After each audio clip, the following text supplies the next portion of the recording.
Hi అండి. అందరికీ నమస్తే. క్రాస్ బెల్ట్ ఏ విధంగా కొలత తీసుకోవాలో ఇప్పుడు చూద్దామండి. ముందుగా అయితే నేను మిగిలిన క్లాత్‌ని 4 మడతల మీద ఈ విధంగా అయితే పెట్టేసుకున్నాను. ఆ తర్వాత మనకు కొలత ఇచ్చిన బ్లౌజ్‌ని ఈ విధంగా క్రాస్ బెల్ట్ పొడవైతే చూసుకున్నాను.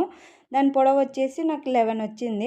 మనం దాని కొలతైనా కరెక్ట్ పెట్టుకోవచ్చు. లేదంటే ఎక్కువ కావాలంటే కూడా పెట్టుకోవచ్చు. 1/2 ఇంచు, 1 ఇంచు. ఇప్పుడు మనము పొడవు తీసుకున్నాం కదా! మనము క్రాస్‌గా ఉన్నకెళ్ళి అనమాట. క్రాస్ బెల్ట్ క్రాస్‌గా ఉన్నకెళ్ళి పొడవు వచ్చేసి 3 ఇంచెస్ అయితే వచ్చింది. ఇదొక్కటే గుర్తుపెట్టుకోండి. మనకి క్రాస్‌గా ఉన్నకెళ్ళి మనకి 3 ఇంచెస్ వచ్చిందంటే కింది సైడ్ డౌనల్ యువతల సైడ్ 2.5 వస్తదండి. మనం ఎక్కడైనా తీసుకోండి. ఉక్సుల పట్టికెళ్ళైనా తీసుకోండి. కాజాల పట్టి దగ్గరనైనా తీసుకోండి. క్రాస్‌గా ఉన్న సైడ్ 3 ఇంచెస్ వచ్చిందంటే మీ కొలత బ్లౌజు డౌనల్ సైడ్ 2.5 వస్తుంది. లేదు 2.5 క్రాస్ ఉన్న సైడే వచ్చిందనుకోండి 2 ఇంచెస్ అయితే డౌనల్ ఉన్న సైడ్ అయితే పెట్టేసుకోండి.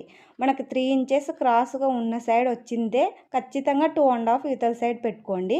లేదు 2.5 వచ్చిందనుకో 2 ఇంచెస్ పెట్టుకోండి. ఈ విధంగా క్రాస్‌గా కట్ చేసుకుంటే సరిపోతుంది.